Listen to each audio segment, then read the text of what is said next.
네, 오늘 함께 읽었던 51편을 가능하시면 성경을 좀 찾아보시면서 같이 함께 중요한 내용들을 함께 묵상하고 또 은혜 받는 시간이 되셨으면 좋겠습니다.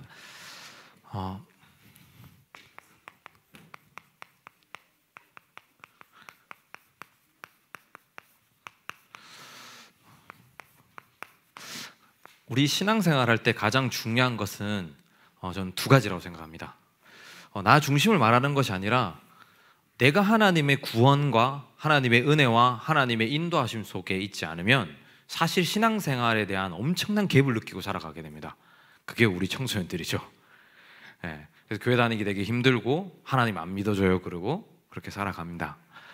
그런데 또 이거와 함께 또 굉장히 중요한 것이 있습니다. 단순히 헌신, 뭔가 봉사, 헌금, 뭔가 예배와 훈련 다 중요한데요, 그것은 본질적인 게 아닙니다. 우리가 하나님 앞에 진정으로 참으로 자원하는 심령으로 예배 드릴 수 있는 것이 가장 중요한 본질입니다. 이게 신앙생활에 굉장히 중요한 두 가지거든요. 다라고는 할 수 없겠지만 오늘 이 부분들을 조금 생각해 보는 시간이 되었으면 좋겠습니다. 오늘 읽었던 본문 10절에 보면 시편 51편 10절에 하나님이여 내 속에 정한 마음을 창조하시고 내 안에 정직한 영을 새롭게 하소서. 나를 주 앞에서 쫓아내지 마시며 주의 성령을 내게서 거두지 마소서. 주의 구원의 즐거움을 내게 회복시켜 주시고 자원하는 심령을 주사 나를 붙드소서. 주의 구원의 즐거움 때문에 우리가 늘 하나님 앞에 나오는 것이 노동이 아니라, 어려운 일이 아니라, 고난이 아니라 너무 행복한 일이 되어야 되는 것입니다. 그렇게 되려면 우리가 뭘 생각해야 되느냐? 이번 주 강단 말씀을 통해서 우리에게 주셨듯이 다음이라고 하는 시간표를 잘 봐야 됩니다.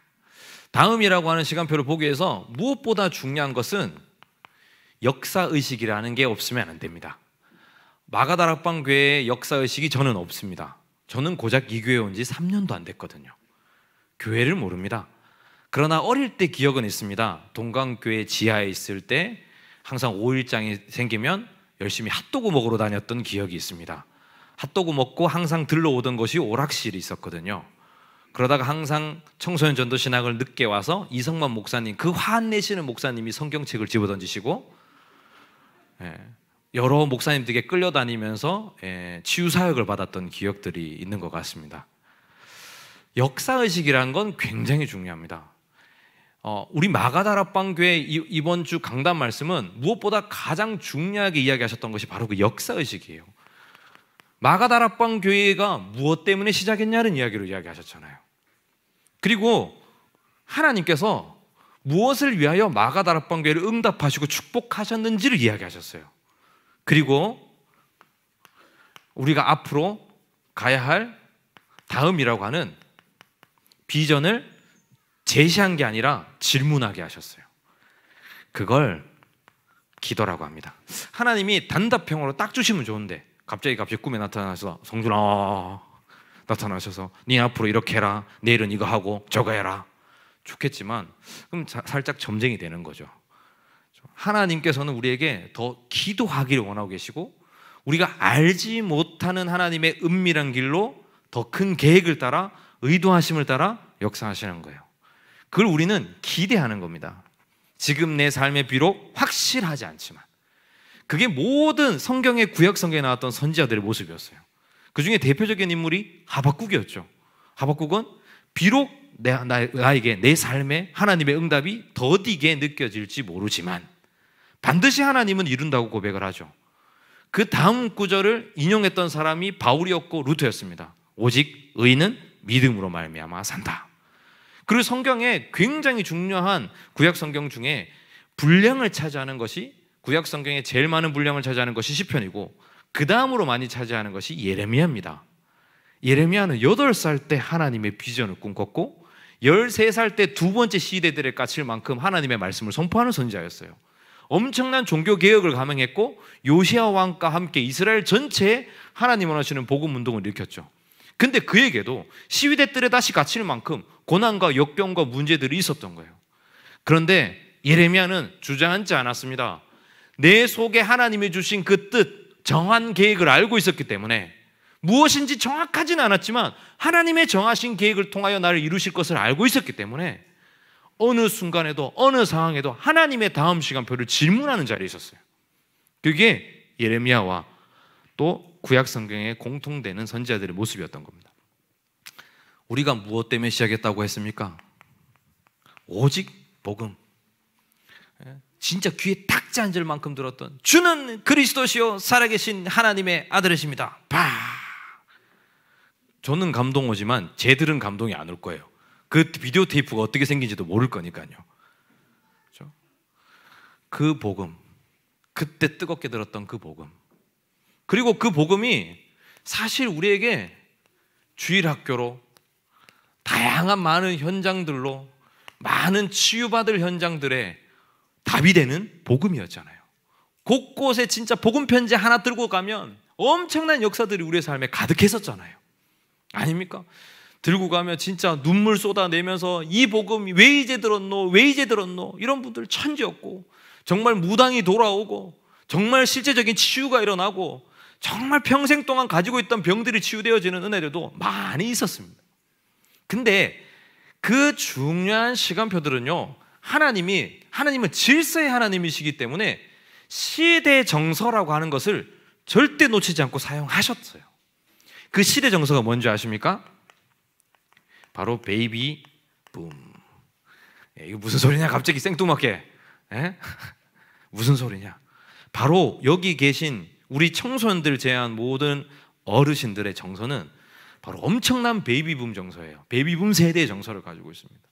그때는요, 뭔가 성과도 확실해야 되고, 많은 무언가 응답도 확실하게 보여줘야 되고, 뜨거워야 됐고, 만나줘야 됐고, 많이 뭉쳐야 됐고, 감동이 있어야 되고, 뭔가 그 뜨거움들이 있어야 되는 것 같고, 그랬다니까요.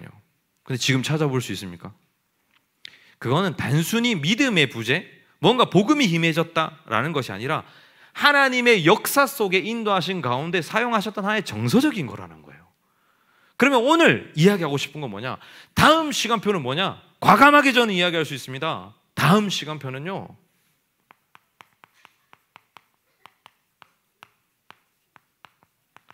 평범함이에요. 평범함이에요. 뭔가 강함, 뜨거움. 저도 그런 거 좋아해요. 아시잖아요, 제 성격. 아주 불같거든요. 옳은 말만 해가지고 주변에 적이 너무 많아요. 어느 지역을 가든 늘 왕따 당합니다. 감사하게도 대구에도 오니까 저를 왕따 시키더라고요. 감사해요. 대구 사람인데 대구에서 왕따 당하더라고요. 광주 가면 좀 안 당할라나? 어디 가든 그런 것 같아요. 평범하지 않은 것 같아요. 제가 다 맞다는 것이 아니라 저는 언제나 평범하지 않았고 평범한 걸 추구했던 사람이 아니었어요. 근데 이 시대적인 역사 속에, 다락방 운동 속에 하나님이 원하시고 있는 계획, 다음 시간표가 뭔지를 질문하는데 굉장히 단순하고 명료하게 하나님 말씀하시더라고요. 대단한 거 하려 하지 마라. 가장 평범한 자리에 서라. 그 말씀하시더라고요. 그 가장 평범한 자리가 뭔지 아십니까? 기도하는 시간들이에요. 우리가 놓치고 있던 거. 고요한 시간이에요. 하나님을 온전히 바라보는 시간이에요. 무언가, 사실 우리가 지금 계속 팀 사역 분들의 포럼들을 듣고 있잖아요. 언제 은혜 되는 것 같습니까? 대단한 것 이야기할 때 은혜 되는 것 같습니까? 안준뱅이 막 일으키고 막 눈 막 뜨고 막 귀신 들렸더니 막 돌아오고 막 무덤집 폭파시키고 굿땅 싹 쓸어버리고 그럼 좋겠지만 어떤 거에 뭔가 큰 울림이 오십니까? 조용한 가운데 큰 변화 없지만 하나님이 나의 인생을 인도하고 계시고 역사하고 계시고 이끌어가고 계신다는 그 평범함 아닌가요? 그게 바로 지금 시대가 원하고 있는 방향성인 거예요. 이 부분들 두고 조금 간단하게 이야기를 해보겠습니다. 첫 번째로 우리가 이야기해야 될 것은 사단이 바로 이 부분들을 빼앗고 있다는 거예요. 사단은 전략적으로 평범함을 싫어하게 만들고 있습니다. 그래서 굉장히 우리 인생을요 자극적이게, 좋게 이야기하면 도전적이지만은 너무나도 자극적인 요소들만 집중하도록 만들고 있어요. 이걸 심리학에서 팝콘 헤드 이렇게 표현하거든요. 또 갑자기 왜 심리학 용어냐? 팝콘 헤드가 뭐냐면은 전자레인지에 팝콘이 돌아가고 있는데 처음에는 작은 소리들 타닥타닥 소리들이 들리다가 나중에 이제 실제 이제 옥수수가 터지면 퍽퍽퍽 하는 소리들이 들리면 작게 계속 터지는 작은 소리들이 안 들리는 걸 가지고 팝콘 헤드 현상이라고 이야기합니다. 큰 자극만 받다 보면 작은 소리를 못 듣게 된다라는 심리학 용어예요. 그걸 ADHD라든가 주의력 결핍 장애라든가 또 많은 지금 정신질환들을 앓고 있는 사람들에게 주로 나타나는 현상들인데, 근데 지금 우리 대학생 이하로 랩런트들은 난청이 있습니다. 왜냐? 늘 이어보드 끼고 다니고 이어폰 끼고 다니기 때문에 애들은 절대 땅바닥에 바늘이 떨어지는 소리를 못 들어요. 차라리 70세, 80세 할아버지 할머니들이 더 잘 들으세요. 그래서 잠에 이제 많이 깨시죠. 왜냐하면 도시 소음들 때문에. 아파트 저기 오줌 내리는 소리, 막 걸어 댕기는 소리, 다 들려요. 다 들려. 쟤들을 못 들어요. 세미한 음성을 들을 수 없는. 뭐 현실적인 이야기를 했습니다만은 너무나도 세상의 자극적인 것들, 강력한 것들, 뭔가 한 방에, 그렇죠? 뭔가 해버릴 수 있을 것 같은 그러한 많은 선악과 같은 열매들을 가지고 우리에게 자극을 주는 거예요. 정신적인 자극을 주는 거예요. 정서적인 자극을 주는 거예요. 그리고 문화적인 자극들을 끊임없이 주는 거예요. 미디어를 통해서. 왜 넷플릭스가 그렇게 전 세계적으로 엄청난 영향력을 주게 된지 아십니까? 자극적이게 만들기 때문에요. 굉장히 강력하게 성적 코드를 집어넣고 굉장히 잔인하게 만들어요. 그리고 엄청난 딱 주의문 떠요. 섬광이 약하신 분들은 주의하시기 바랍니다. 번쩍번쩍번쩍거리게 만들어놔요. 모든 영상들이 엄청나게 자극적이게 만들어 놓으니까 뭔가 잔잔한 것, 조용한 것, 은은한 것 안 당겨져요. 정말 메시지를 제가 이렇게 잔잔하게 하면 우리 랩런트 이제 졸기 시작하는 거죠. 이렇게 계속 메시지를 주는 그리스도시요 살아계신 하나님의 아들이시다. 졸리기 시작하고 딱 자기 좋은 시간이고, 지금 여기서 충전하고 집에 가서 깨서 새벽 3시까지 노는 은혜들이 있겠지요. 사단은 그렇게 만들어가는 거예요. 우리가 생각해야 되는 거, 평범함을 놓치고 있지 않냐. 단순히 평범하다는 것이 아니라 우리 인생의 가장 중요한 순수한 것, 그 맛을 놓치고 있지 않냐는 거예요. 뭐요? 그리스도의 복음이요. 그 복음이 완전하고 충분하고 모든 것이라고 늘 우리는 이야기를 하는데 뭔가 거기에 자꾸 짜릿함을 더하는 거예요. 뭔가 거기에 자극적인 요소를 더해야 되는 거예요. 증인으로 세울 때도 뭔가 자극적인 증인들을 세워야 돼. 왜 그냥 갔는데 하나님 역사하셔가지고 막 한 200명 영접돼갖고 말이죠, 막 한 교회가 세워진. 감사하죠. 그런데 우리는 생각해 봐야 되는 거예요. 사단이 우리에게 뭘 빼앗아가고 있는지. 결국 이러한 많은 자극적인 요소들을 가지고 영적인 부분에서도 팝콘 헤드와 같은 상태를 만들어 놓는 거예요. 그래서 메시지를 들을 때도, 하나님의 말씀을 들을 때도 가장 우리 하나님의 백성들에게 중요한 것은 예배인데, 예배 드리는 그 시간에 무언가 자꾸 자극을 요하는 거예요. 메시지가 뭔가 짜릿하기를, 전기가 쫙쫙 통하기를. 그러면 물리치료 의자를 여기다 까는 은혜가 있기를 바랍니다. 뭔가에 내 삶에 자극이 있기를 원하는 거예요. 강한 무언가가 있기를 원하는 거예요. 가슴팍 한 곳으로 후련하게 때려주는 뭔가 가스알명수 같은 메시지가 선포되기를 원하는 거예요. 그러니 어떻게 해요? 유튜브족이 되는 거예요. 여기저기 더 강한 메시지 없나? 더 맛있는 메시지 없나? 더 진한 메시지 없나? 그렇게 찾게 되는 거예요. 그러면 안 되는 거잖아요. 그게 우리를 더 손상시키는 거잖아요. 우리에게 진짜 중요한 것, 뭔지 우리는 잘 알고 있잖아요. 그걸 생각해보는 시간들이 되어야 되겠습니다. 그러다 보니까 결국은 우리는 메시아 콤플렉스에 다 갇혀 있는 거예요. 자꾸 밤마다 잠에 어려운 이야기 자꾸 합니다. 그죠? 내가 메시아인 것처럼, 내가 그리스도 가지고 있는 그리스도의 제자는 맞아요. 근데 내가 문제를 다 해결해야 될 것 같고, 내 삶에서는 문제가 없어야 될 것 같고, 나를 통해 뭔가 그리스도의 영광이 마음껏 나타나야 되는 것 맞는데, 그런 것에만 빠져 있는 거예요. 실컷 얻어 터지고 시험당하고 낙심하고 주저앉으면 다 영적 문제야. 그렇지 않다니까요. 그 시간을 하나님은 우리에게 주시는 거예요. 너무나도 강력하게 주시는 거예요. 부끄러워하지 마세요. 아프니까 하나님도 바라보는 거예요. 아파야 내가 더 연약해야 하나님도 붙잡게 되는 거잖아요. 그 시간이 우리에게 더 중요하다는 거예요. 그 고요한 시간, 내가 아니라 하나님을 더 바라볼 수 있는 그 가치 있는 시간들이 필요한 거예요.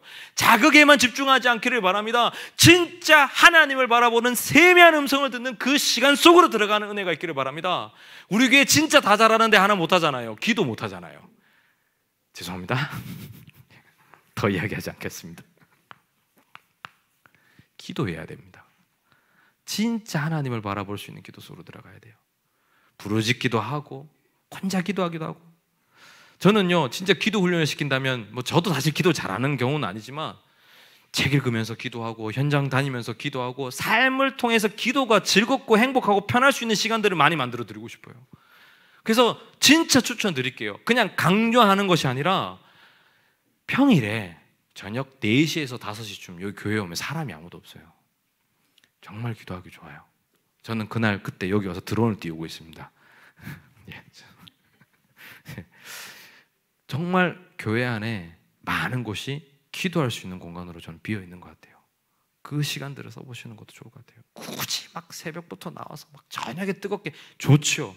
그게 힘든데 굳이 그렇게 하시라는 말씀이 아니라 내 삶 가운데 가장 편안하게 하나님을 바라볼 수 있는 그 평범한 시간 속에 하나님을 바라볼 수 있는 시간들을 한번 채워보시라는 거예요. 그 시간이 치유합니다. 그 시간이 여러분을 회복해요. 그 시간이 강단을 통해서 선포됐던 하나님의 말씀이 나에게 스며드는 시간이 되는 거예요.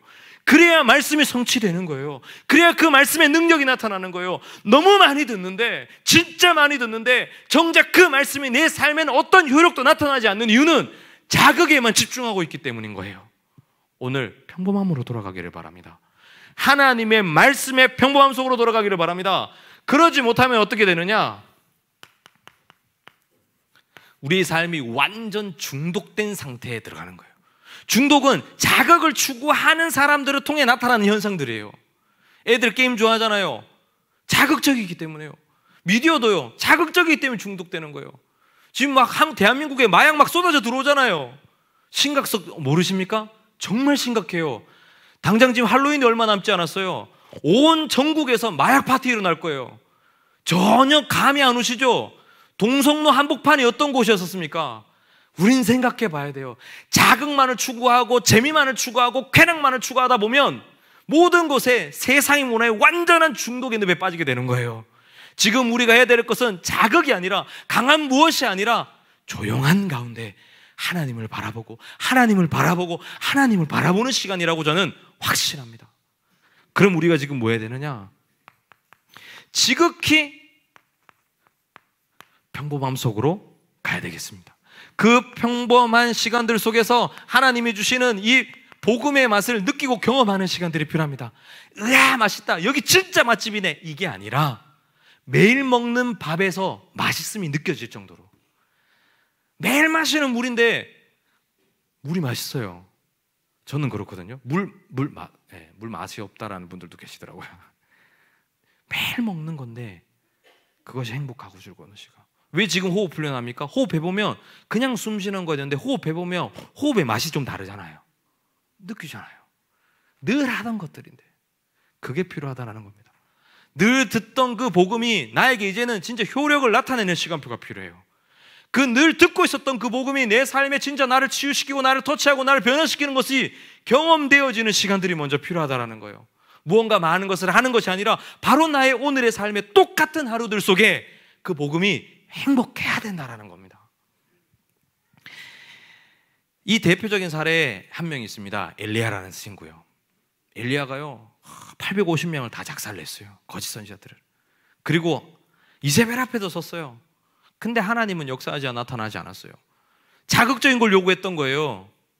엘리야는요, 하나님 지금 바로 이 순간이 바로 제 턴입니다.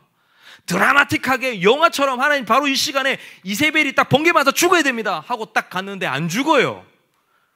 그리고는요, 내가 널 반드시 죽이겠다고 반대로 이세벨에게 엄청난 욕을 듣게 돼요. 그리고 너무 두려워서 도망가다가 찌질하게 로뎀나무 아래 머리 쿡 쳐박고 이야기합니다. 하나님, 저 이상 더 못하겠습니다. 죽여주십시오. 저는 할 수 없습니다. 제가 지금 이것까지 해왔잖아요. 이렇게 했잖아요. 850명도 죽였잖아요. 불도 임하게 했지 않습니까? 하나님 원하시는 사역들 했잖아요. 하나님의 뜨거움들 보였잖아요. 근데 하나님 정작 왜 이세벨 안 죽이십니까? 그게 우리의 모습일 수 있다는 거예요. 지극히 평범한 순간을 하나님 원하고 계세요. 근데 엘리야가 못 깨달아요. 그래서 하나님은 먹이시고 어루만지셔서 겨우 이렇게 세우셔가지고 40주에 40강야를 건너가게 하셔서 호렙산 앞에 딱 서게 하시고는요, 다시 하나님이 원하시는 말씀을 주기 위해 기다리고 계세요. 근데 엘리야는 그 순간에도 못 깨닫는 거예요. 저 이렇게 초능력처럼 딸려왔잖아요. 호렙산 앞까지 왔잖아요. 이제는 주실 시간표가 됐습니다. 이스라엘 확 바꿔버려야죠. 근데 하나님이 딱 성경에 기록되어 있습니다. 강한 바라운 가운데 하나님이 계시지 않고, 큰 지진 가운데도 하나님이 계시지 않고 세미한 음성이 들려 라고 이야기를 하세요. 우리는 너무 자극적인 것들에, 뭔가 강한 것들에 중독되어 있는지 모르겠습니다. 오늘 하나님을 가장 나의 중심을, 가장 나의 오늘의 시간표 속에 소중하게 들여보셨으면 좋겠습니다. 나의 오늘에 아무것도 변화되어지지 않았는 것 같이 느껴지는 그 삶 가운데서 하나님을 느끼는 시간들이 있었으면 좋겠습니다. 그 예수 그리스도의 복음이 얼마나 가치 있으므로 잔잔하게 다가올 수 있는 은혜가 있기를 간절히 축원합니다. 그 하나님이 주시는 평안과 감사를 실제적으로 먹는 그 조용한 시간들, 고요한 시간들이 있을 때 우리의 삶이 치유되어지기 시작합니다. 자극만을 쫓아다니는 것이 아니라 복음으로 만족하는 거예요. 뭔가 복음으로 만족되지 않은 성도들 너무 많이 보는 것 같습니다. 교회들이 뭔가 복음에 만족하지 못하는 것 같습니다. 복음 주신 것에 감사하고, 구원하신 것에 감사하고, 성도들 모아 주신 것에 감사하고, 교회되게 하심에 감사하고, 정말 보잘것없는 우리들이 모였음에도 하나님은 세계복음화 이루시는 것에 감사해야 되는데 무언가 많은 꿈을 꾸는 것 같아요. 저는 그러지 않았으면 좋겠습니다. 진짜 평범히 오늘의 하루 속에서 삶의 결 가운데 하나님이 주신 구원으로 감사하는 밤이 되셨으면 좋겠습니다.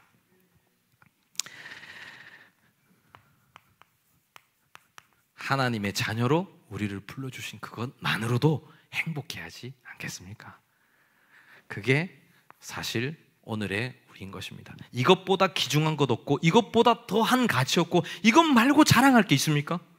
하나님이 잘나셨지 우리가 잘나지 않았잖아요. 그 하나님을 의지하고 하나님을 바라보는 것이 중요하지, 하나님이 주신 응답이 중요하지 않다니까요. 하나님의 역사가 중요한 것이 아니라 하나님의 능력도 중요하지 않아요. 하나님이 중요한 거지. 그 하나님을 우리가 믿고 있고, 그 하나님이 우리를 하나님의 자녀 삼아 주셨다는 그 자체, 그 가장 평범한 것이 우리 인생의 최고의 가치 아니겠습니까? 기준을 바꾸는 은혜가 있기를 바랍니다. 오늘 밤 진정으로 하나님 때문에 행복한 그리스도인들이 되시길 바랍니다. 예수 그리스도의 그 복음 하나 때문에 그냥 그 이름 부르는데 충분하고 완전하고 모든 것이다라는 것이 실제 깨달아지고 믿어지고 은혜가 되는 밤이 되기를 간절히 축원합니다. 그때부터 똑같은 말인데요, 자기의 일은 스스로 하자. 애들한테만 하는 이야기가 아니에요. 우리에게, 하나님 자녀들에게 진짜 주어진 일. 예배 누구 따라가는 겁니까? 분위기 따라가는 겁니까? 정서 따라가는 겁니까? 나의 인생 하나님을 가장 영화롭게 바라보고 하나님을 의지하고 하나님으로 말미암아 만족하는 그 시간, 그거면 된 거예요. 그러니 이 예배가 너무 행복하니 하나님의 말씀이 내 마음에 꿀과 같이 단 거예요. 그러니 그 말씀이 너무나도 귀중해서 강한 게 아니라, 자극적인 게 아니라, 뭔가 대단한 메시지가 아니라, 뭔가 시대를 꿰뚫는 통찰력 있는 메시지가 아닐지라도 강단을 통하여 내가 드리는 그 예배 연장, 우리 마가다락방 교회를 통해 하나님이 이루시는 그 은혜가 너무 감사하니 기도하게 되는 거예요. 저는 이게 이번 주 강단 말씀을 통하여 마지막 결론에 깨달았는데요, 그래, 이게 마가다락방 정신이다. 이 사람들은 무언가 대단한 거 하려 하지 않았다. 그냥 단순히 순수하게 120명들이 핍박당했고 어려움이 있었지만 그리스도 너무 좋아서 모였다. 무언가를 하기 위해서 모였던 것도 아니라 무언가 막 3,000제자 5,000제자 237 세계복음화 전혀 그런 그림도 없던 그냥 상인들이었는데 그들이 순수하게 예수님이 좋아서 모였던 거다. 이 초심 회복하는 은혜의 밤이 되기를 간절히 축원합니다. 성경 말씀에 시편 51편 17절에 이런 말씀이 있습니다. 하나님께서 구하시는 제사는 상한 심령이라. 굉장히 생뚱맞은 이야기입니다. 상한 심령이래요. 우리의 상한 마음을 하나님은 기쁘시게 받는데요, 제사로. 하나님 보실 때는 우리의 연약함, 우리의 치유되어야 될 것, 우리의 도무지 안 되는 것들, 우리의 부끄러움들을 하나님은 들고 나오는 걸요 너무 기쁜 제사로 받으신대요. 대단한 게 아니래요. 하나님이여 상하고 통해하는 마음을 주께서 멸시하지 아니하시리로다. 18절에 얘기합니다. 주의 은택으로 시온의 선을 행하시고 예루살렘 성을 쌓으소서. 하나님의 엄청난 역사들을 결국 우리의 이 상한 마음을 하나님 앞에 드리려는 이 부족하고 부끄러운 나의 마음을 하나님 받으셔서 세계복음화를 이루소서 라는 이야기입니다. 19절에 이야기합니다. 그때 주께서 의로운 제사와 번제와 온전한 번제를 기뻐하시리니. 그때서 하나님의 온전한 제사를 기뻐하신대요. 우리는 자꾸 뭔가 대단한 것 가지고 하나님 앞에 나오려 합니다. 우리는 대단하지 않아요. 하나님 앞에 우리가 나오는 방법은 단 하나밖에 없어요. 하나님 자녀라는 것. 아버지, 저 오늘도 찌질했어요. 아버지, 오늘도 썸 넘어졌어요. 아버지, 오늘도 저는 불신앙만 하네요. 왜 나는 이렇게 화가 많습니까? 왜 나는 온통 믿음이 없을까요? 그런 상한 마음을 하나님은 더 기쁘시게 받으시는 거예요. 하나님이 그때 우리를 치유하시고 말씀 주시고 변화시키시는 사역들로 인도하시는 겁니다. 여기서 우리 이 시간 함께 잠깐 찬양 하나 하고 기도하는 시간 가졌으면 좋겠습니다.